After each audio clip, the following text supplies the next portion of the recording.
So still with us? As we noticed back there, wasn't cooking breakfast. Oh yeah. It starts at 8:30. Excuse me, he wasn't cooking brunch.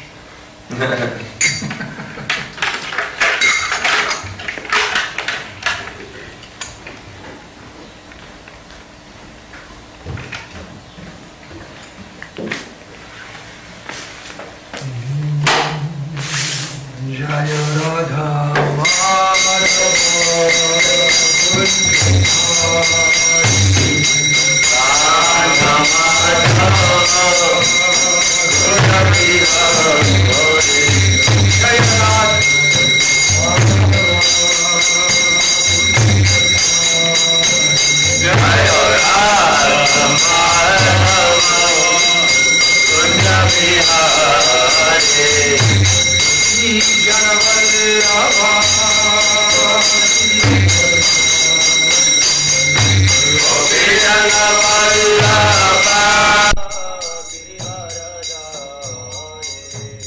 Gopijana Vallabha Girivardhari Jaya Gopijana Vallabha Girivardhari Yashodanandana Brajajana Ranjana Yashodanandana Brajajana Ranjana Yashodanandana Brajajana Ranjana Yashodanandana Jamuna Tira Vanachari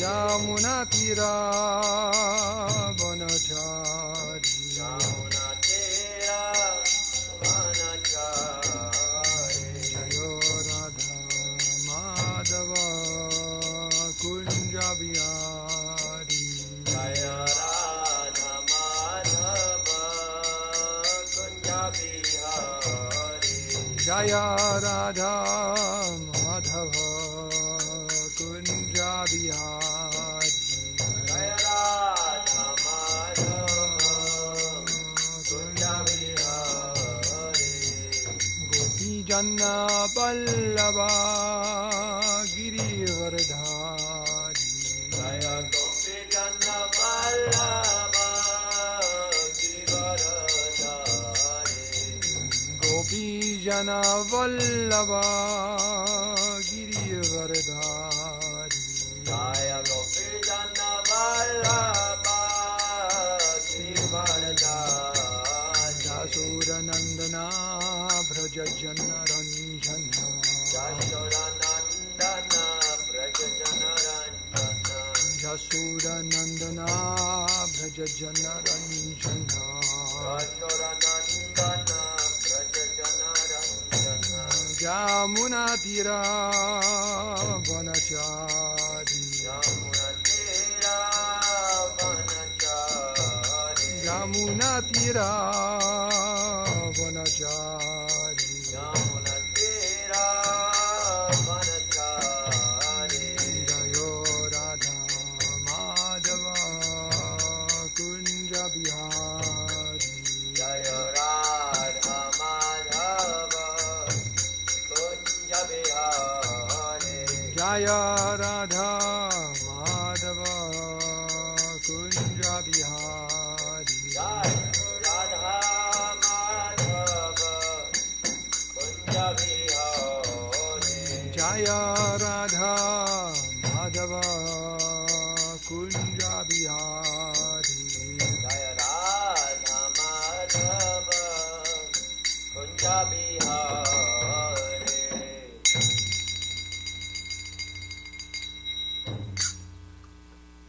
Sri Radha Madhava ki, Sri Radha Giridhari ki jai, srimadbhagavatam ki jai, Srila Prabhupada ki jai, Nanta Koti Vaishnava Vrinda ki jai, Go Premanande.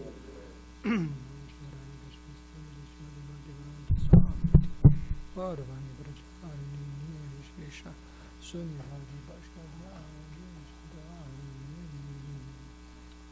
Hare Krishna.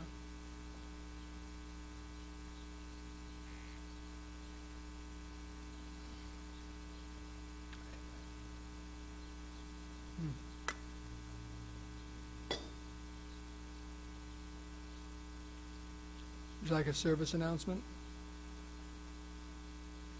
It's best to set up the microphone, get it all ready to go, then bring it out onto the floor for whoever's singing. Otherwise, you have what's called a microphone show, and it kind of distracts everyone from what's going on. It's kind of like a film in a Keystone Cops or something like that. You know, this devotee tries this, that. It's best to have it all working, ready to go, then you just bring it and set it right there. That's called a service announcement. Okay, here we go, Bhagavatam class. Om Namo Bhagavate Vasudevaya. Om Namo Bhagavate Vasudevaya. Om Namo Bhagavate Vasudevaya. Narayanam Vaskicham Naram Chaiva Narottamam Devim Saraswatim Vyasam Tatorjam Udiyariyat Srila Prabhu Ki Jai.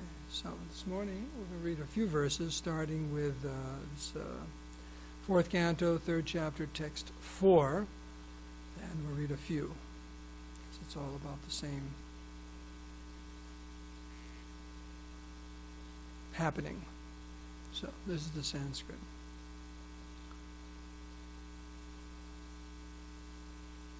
You get a head start on me, huh? Okay. Tasmin Brahmashaya Sarve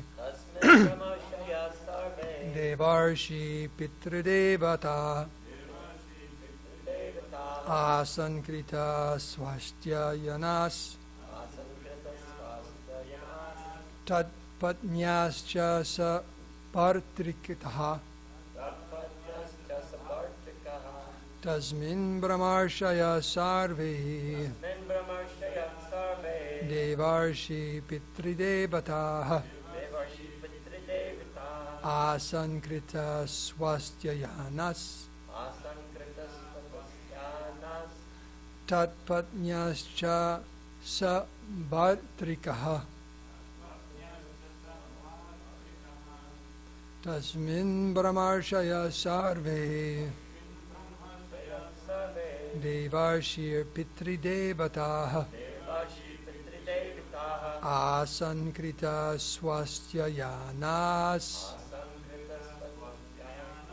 Tatpatnyascha Sa Bhartrikaha. Means husbands and wives. It's a tough one, right? Just like in real life, husbands and wives, they're tough. It's a tough thing. Tasmin Brahmarshaya Sarve Devarshi Pitridevata Asankrita Swastyayanas Tatpatnyascha Sa Bhartrikaha. Anyone like to chant? Tasmin Brahmashaya Sarve Devarshi Pitridevata Asankrita Swastyayanas Tatpatnyascha Sa Bhartrikaha. Tasmin Brahmashaya Sarve Devarshi Pitridevata Asankrita Swastyayanas Tatpatnyascha Sa Bhartrikaha. Janardhan, would you like to chant? Tasmin Brahmarshaya Sarve Devarshi Pitridevata Asankrita Swastyayanas Tatpatnyascha Sa Bhartrikaha. Any of you gents in the front row like to chant? Well, you were chanting before I even started chanting. Come on, chant the verse. Tasmin Brahmarshaya Sarve Devarshi Pitridevata Asankrita Swastyayanas Tatpatnyascha Sa Bhartrikaha. Very nice. Tasmin Brahmarshaya Sarve Devarshi Piti Devataha Asankita Swastyayanas Tatpatnyascha Sabatrigaraha. Damodar Kumar. Supposed to bring me some books for class. Okay, so he's working his way down here. Okay, let's see if he gets them here in time. He's going to bring me 2 books. But we have a few verses to read. So here's the word for word. Tasmin. In that sacrifice. Brahma Rishayaha. The Brahma Rishis. Sarve. All. Devarshi. The Deva Rishis. Pitri. Ancestors. Devataha. Demigods. Asan. Were. Krita Swasti Ayanaha. Were very nicely decorated with ornaments. Tat Patnyaha. Their wives. Cha. And Sa Bhartrikaha. Along with their husbands. Translation. While the sacrifice was being performed, many Brahma Rishis, great sages, ancestral demigods, and other demigods, their wives, all very nicely decorated with ornaments, attended from different parts of the universe. Purport, Srila Prabhupada. In any auspicious ceremony, such as a marriage ceremony, sacrificial ceremony, or a puja ceremony, it is auspicious for married women to decorate themselves very nicely with ornaments, fine clothing, and cosmetics. These are auspicious signs. Many heavenly women assembled with their husbands, the Devarshis, demigods, and Raja Rishis, in that great sacrifice named Brihaspati Sabha. It is especially mentioned in this verse that they approached with their husbands, for when a woman is decorated nicely, her husband becomes more cheerful. The nice decorations, ornaments, and dress of the wives of the demigods and sages, and the cheerfulness of the demigods and sages themselves were all auspicious signs for the ceremony. Because what's the opposite? People are unhappy and they don't look very good. Is that auspicious? Right? Well, that's another thing, but I'm just saying, because auspicious means it's very pleasing to the mind, and it shows some culture and like that. So to be unattractive, disheveled, and unhappy, those aren't signs of progressive society. So I'm going to read a few verses. Is that okay? Because it's all about the same story here. So next, 5 through 7. Should I read the Sanskrit or just go to the translation? Translation? Okay. The chaste lady Sati, the daughter of Daksha, heard the heavenly denizens flying in the sky conversing about the great sacrifice being performed by her father. When she saw that from all directions the beautiful wives of the heavenly denizens, their eyes very beautifully glittering, were near her residence and were going to the sacrifice, dressed in fine clothing and ornamented with earrings and necklaces and with lockets, she approached her husband, the master of the Bhutas, in great anxiety, and spoke as follows. Purport by Srila Prabhupada. It appears that the residence of Lord Shiva was not on this planet, but somewhere in outer space. Otherwise, how could Sati have seen the airplanes coming from different directions towards this planet and heard the passengers talking about the great sacrifice being performed by Daksha? Sati is described here as Dakshayani, because she was the daughter of Daksha. The mention of Upadevavara refers to inferior demigods like the Gandharvas, Kinnaras, and Uragas, who are not exactly demigods, but between demigods and human beings. They were also coming in planes. The word Swa Nilaya Bhyase indicates that they were passing right near her residential quarters. It's like the people in Point Loma and so on. They get the airplanes flying over them, right, landing and taking off, so they can hear the people on the airplanes. Not exactly, but it's a little more sophisticated. This type of flying. The dresses and bodily features of the wives of the heavenly denizens were very nicely described. Here their eyes moved, their earrings and other ornaments glittered and glared. Their dresses were the nicest possible, and all of them had special lockets on their necklaces. Each woman was accompanied by her husband. Thus they looked so beautiful that Sati Dakshayani was impelled to dress similarly and go to the sacrifice with her husband. That is a natural inclination of a woman. Text 8. Sati said, "My dear Lord Shiva, your father-in-law is now executing great sacrifices, and all the demigods, having been invited by him, are going there. If you desire, we may also go." Purport by Srila Prabhupada. Sati knew of the tension between her father and her husband, but still she expressed to her husband, Lord Shiva, that since such sacrifices were going on at her father's house, and so many demigods were going, she also desired to go.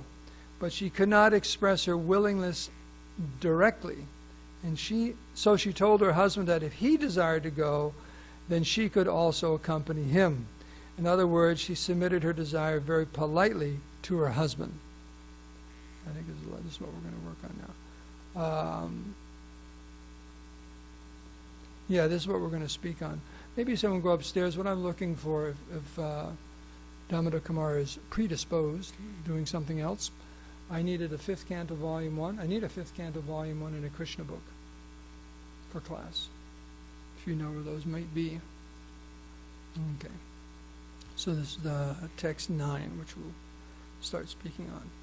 So here's Sati speaking. "I think that all my sisters must have gone to this great sacrificial ceremony with their husbands just to see their relatives. I also desire to decorate myself with the ornaments given to me by my father and go there with you to participate in that assembly."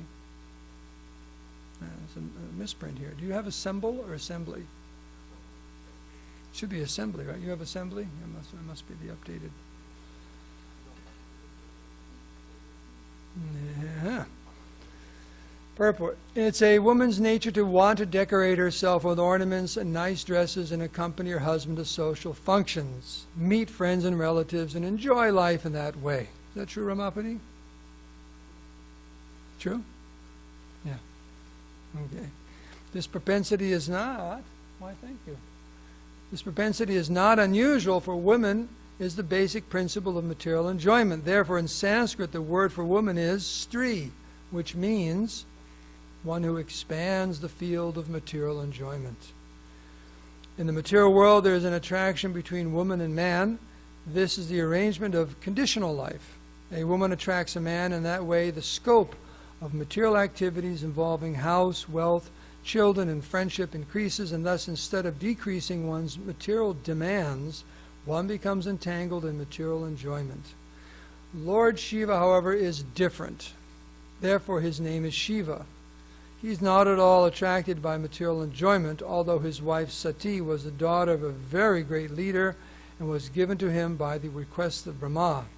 Lord Shiva was reluctant, but Sati, as a woman, the daughter of a king, wanted enjoyment. She wanted to go to her father's house just as her other sisters might have done and meet them and enjoy social life. Here, she specifically indicated that she would decorate herself with the ornaments given by her father. She did not say that she would decorate herself with ornaments given by her husband, because her husband was callous about all such matters, which means he didn't give her any decorations. He did not know how to decorate his wife and take part in social life because he was always in ecstasy with thoughts of the Supreme Personality of Godhead. According to the Vedic system, a daughter is given a sufficient dowry at the time of her marriage, and therefore Sati was also given a dowry by her father, and ornaments were included. It is also the custom that the husband gives some ornaments, but here it is particularly mentioned that her husband, being materially almost nothing, could not do so. Therefore, she wanted to decorate herself with the ornaments given by her father.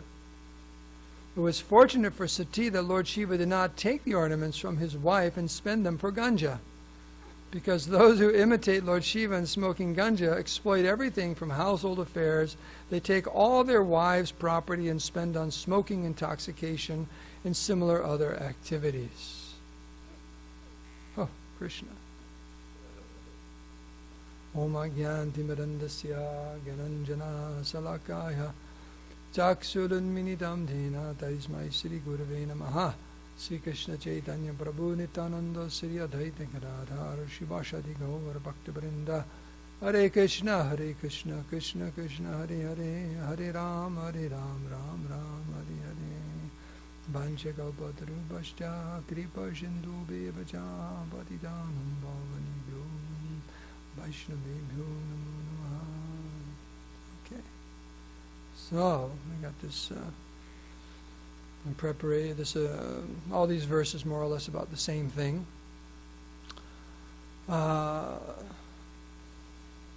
Fascination. Just hearing a class by your spiritual master the other day, Vaishya Sukha Prabhu. He was saying we should be fascinated. He was reading the whole chapter of Bhagavad Gita. There's a study class up there in the temple. And he's saying we should be fascinated when we hear the different verses of Bhagavad Gita. And he brought up the point that fascinate, or fascination, you know what it refers to? Your mind fastens to something. That's when you have a fascination with something. Like Bhakta. Zach, what's one of your fascinations? Madanga, right? We all know that. He's fascinated. His mind is fastened to playing Madanga and learning Madanga, right? So our mind becomes fascinated by different things.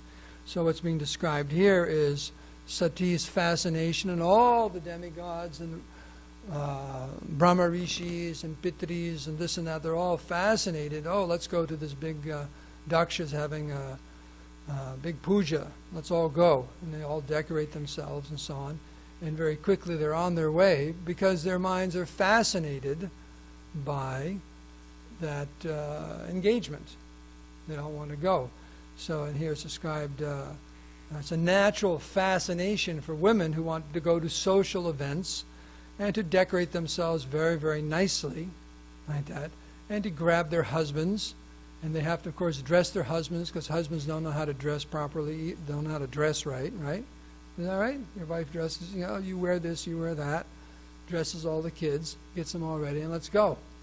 That's just the way it happens, right? I remember Vedanta Maharaj was once saying in one class that when he was a very young boy, his mother got very sick, maybe for a whole year or something like that. And he's saying when you go through this, did you have this when I was a kid growing up? You had to have school pictures every year, sometime like in September, something like that. And then you had a yearbook if you wanted to. Or actually, when we were in elementary school, I don't have yearbooks now for every grade. They got graduations in kindergarten. They put people in limousines now when they graduate from kindergarten, right? Practically speaking. I think they just you had to buy some pictures, but they didn't have a yearbook. But anyways, they took pictures.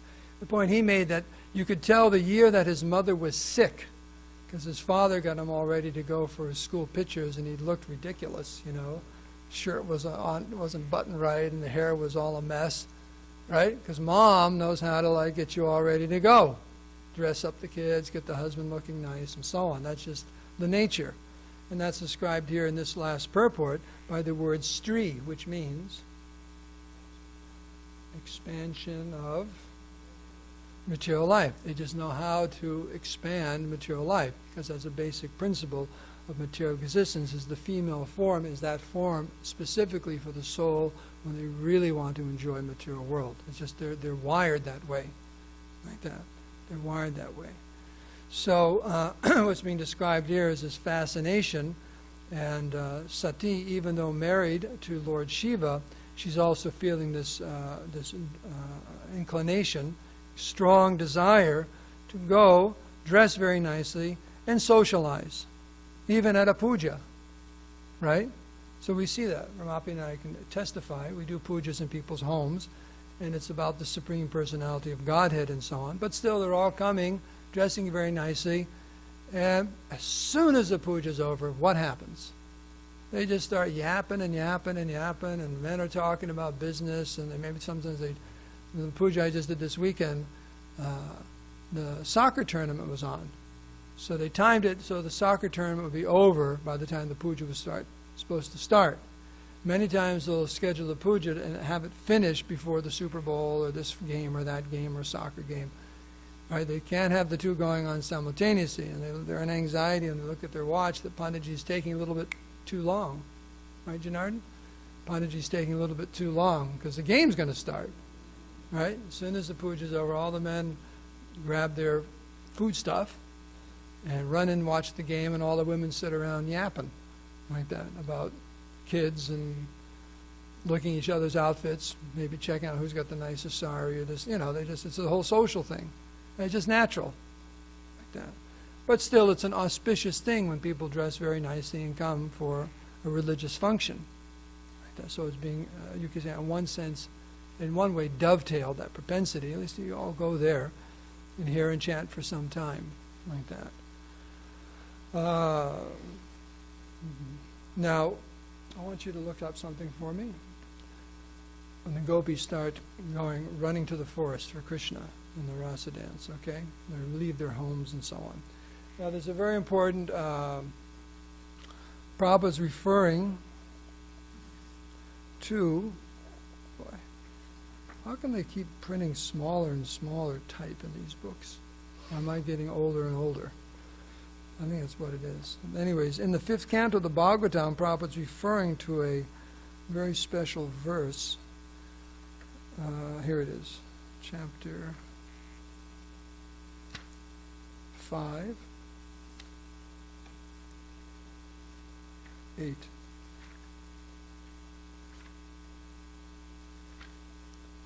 Boom. It's a very famous verse for brahmacharis. You got that? Okay, why don't we just do that first? I'll come back to this. I can't see a thing.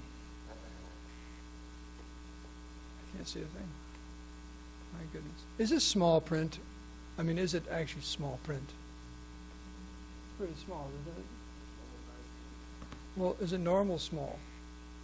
I mean, it looks kind of small. I mean, I'm not saying it's tiny, but compared to, is it? It's small. I think it's smaller than, we're just trying to fit everything into one volume. The point I wanted to make,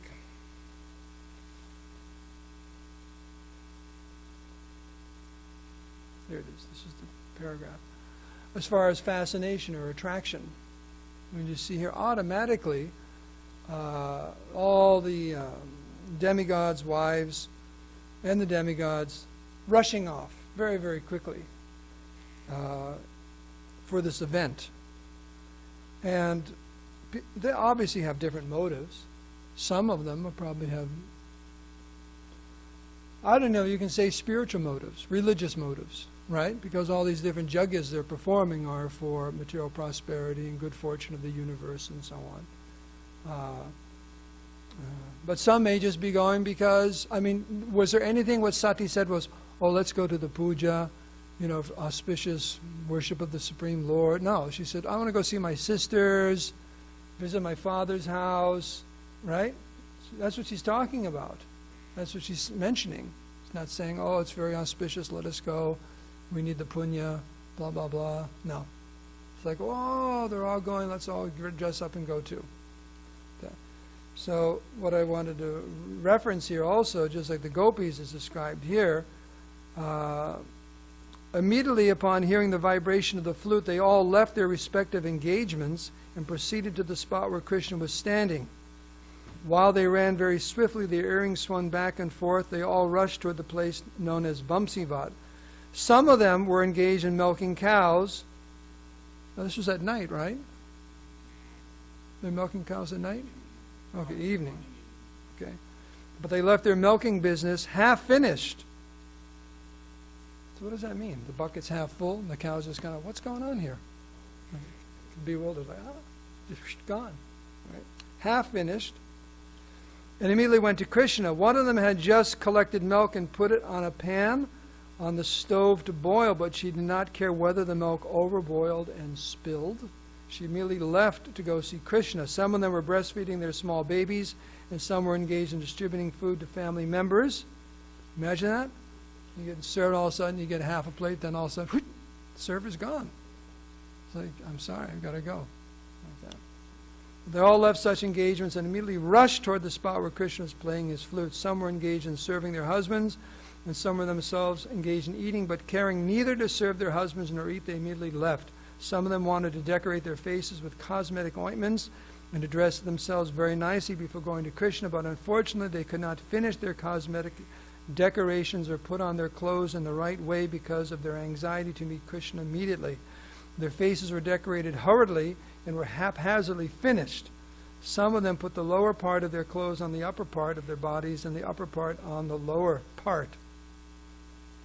So that means if brahmacharis in ecstasy running the Mangal Arti, sometimes they'll have the kurta on the bottom and the dhoti on the top. Something like that? Is that what that will mean? They just so here's a reference to the ecstasy of the gopis in such ecstatic love that they didn't even care about dressing nicely. They're so intent on just immediately going to Krishna. So the fascination must be even greater, right?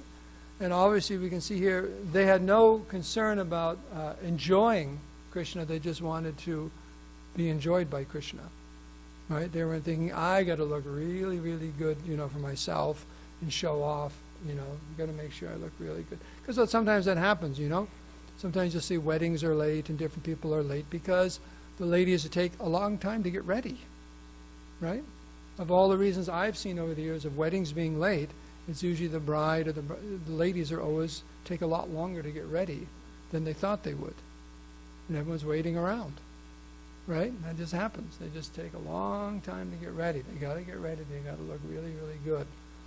Things like that. But here we have the gopis. They could care less. Said that their faces were haphazardly decorated. A few lashes here, half a lipstick, one earring. They just rushed out the door. They couldn't care. Like that. And that's very amazing, isn't it, Janardhan? That a woman would actually just not do that. They're very, very conscientious about that, but they wouldn't do that. They wouldn't even, they just ran. They just ran out the door. They couldn't even think about it. It's quite interesting if you think. So the fascination is much greater on the spiritual platform. Right? The mind becomes much more fascinated. So that's a sign. You could even segue that point into our being on time for different engagements, right? Being on time for a service on the altar if you're a pujari, or being on time when the curtains open. Oh, let me get there quick before the curtains open. And you don't hear, maybe you hear Krishna's flute, but maybe you hear the conch shell blow. Ooh. And then immediately you just become ecstatic and you rush down the stairs or flying through the doors. You want to get there before the curtains open. You want to be there to see Krishna. Not that you, what do they call that? It's an expression for being late. Being something late. What is that? Fashionably late. Like that. You just kind of stroll in. Like that. So we don't want to, fashionably late doesn't cut it in Krishna consciousness. So you always want to be on time. Like that. And even if it's not out of the spontaneous fascination or attraction for the Lord, we do it out of duty. And one day it will be that, but we do it out of duty because it's otherwise it's an offense to be late for one's for darshan, artik, or whatever service one has. It's actually an offense to be late for the Lord. Okay. So the other is this one verse in the Bhagavatam referred to in the purport. This instructions of Lord Rishabdev. You know the verse I'm referring to? It's here in the purport. This Pumsastriya Maituni Bhavam Etam Tayormito Hridaya Granti Ahu Ato Griyaksheta Sutapta Vitar Janasya Moho Yam Aham Mamiti. So what does that verse mean? Do you know? Pretty good?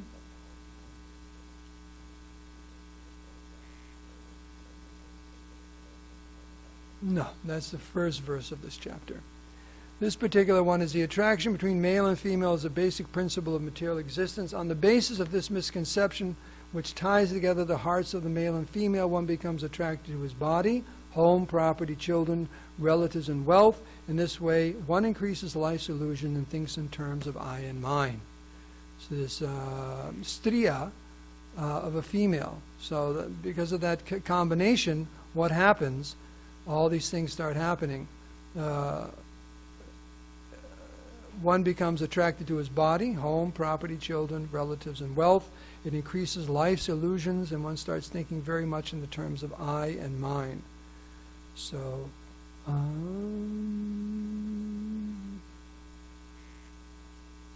let me just read the first paragraph, okay? It says here, sex serves as a natural attraction between man and woman, and when they are married, their relationship becomes more involved. Due to the entangling relationship between man and woman, there is a sense of illusion wherein one thinks, this man is my husband, or this woman is my wife. This is called hridaya granthi, the hard knot in the heart. This knot is very difficult to undo. Even though a man and a woman separate, either for the principles of anashram or simply to get a divorce, in any case, the man always thinks of the woman, and the woman always thinks of the man. Thus, a person becomes materially attached to family, property, and children. Although all of these are temporary, the possessor unfortunately identifies with this property and wealth. Sometimes, even after renunciation, one becomes attached to a temple or to a few things that constitute the property of a sannyasi, such attachment is not as strong as family attachment.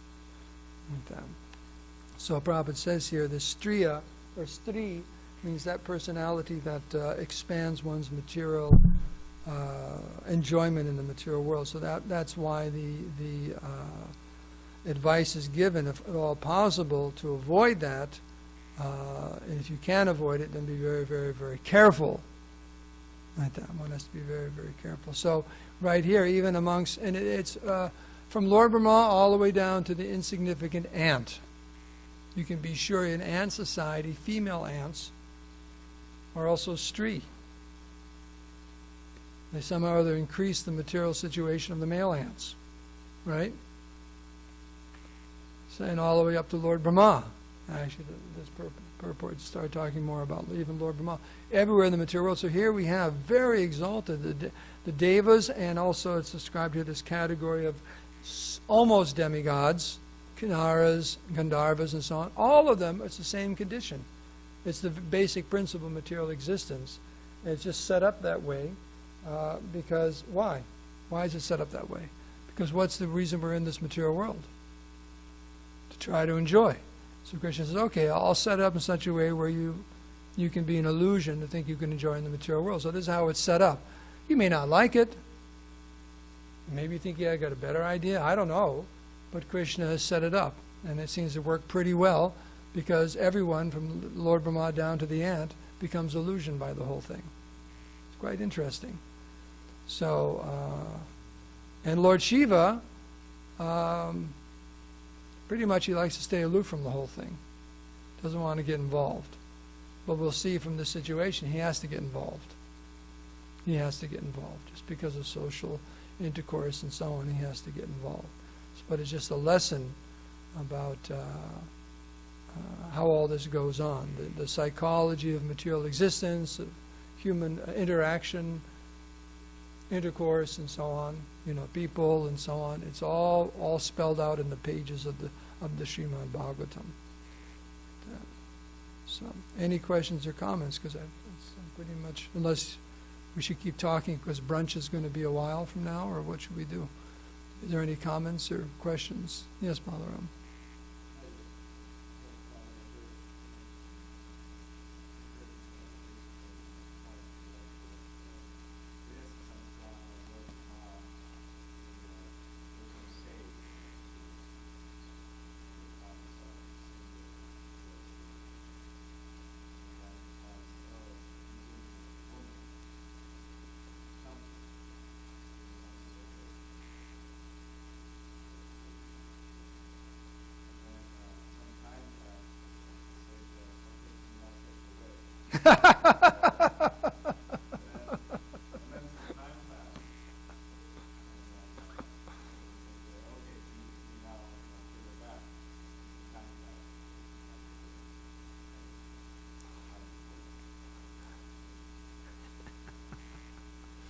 What's the point?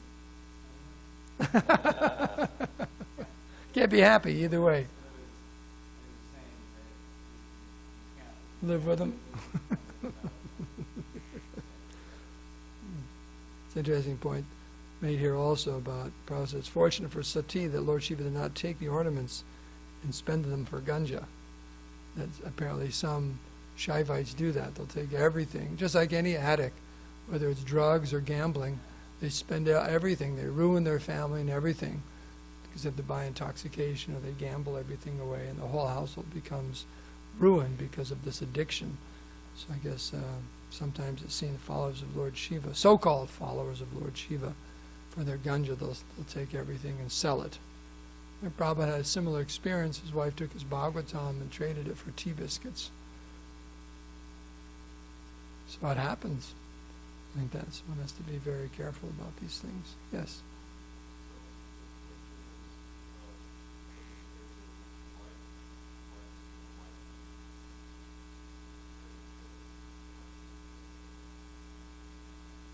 Well, actually, Sati is the material energy personified.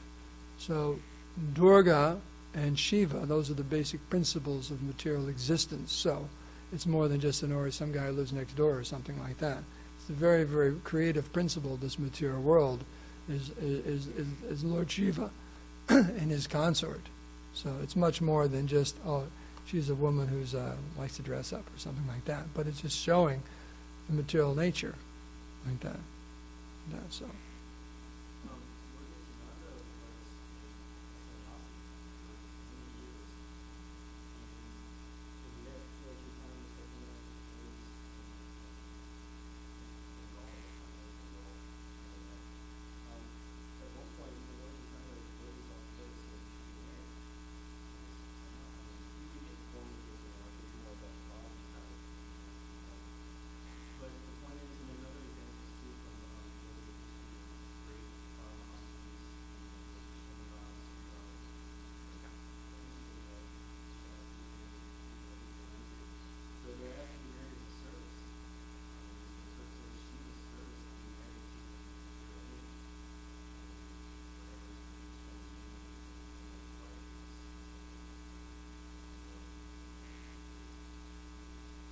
Yeah, then they're the mom and dad of the material world, pretty much.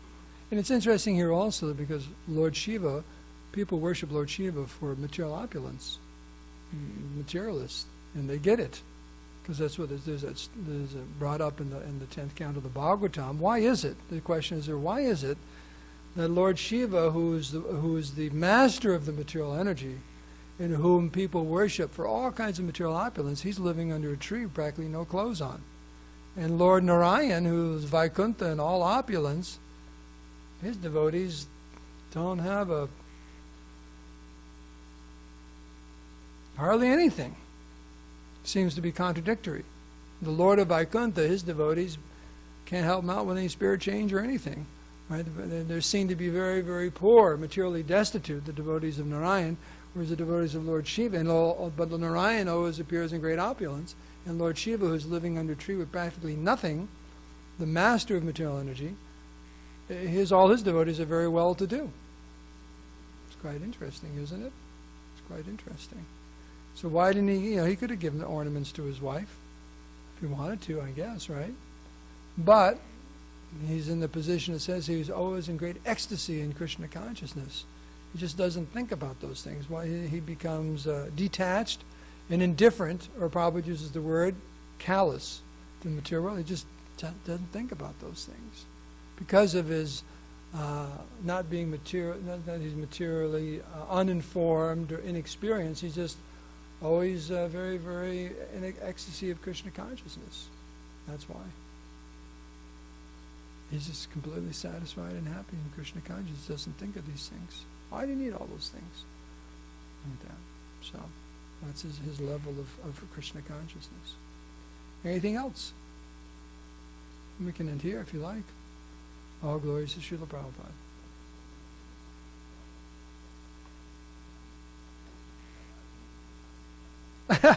Then bring her back in.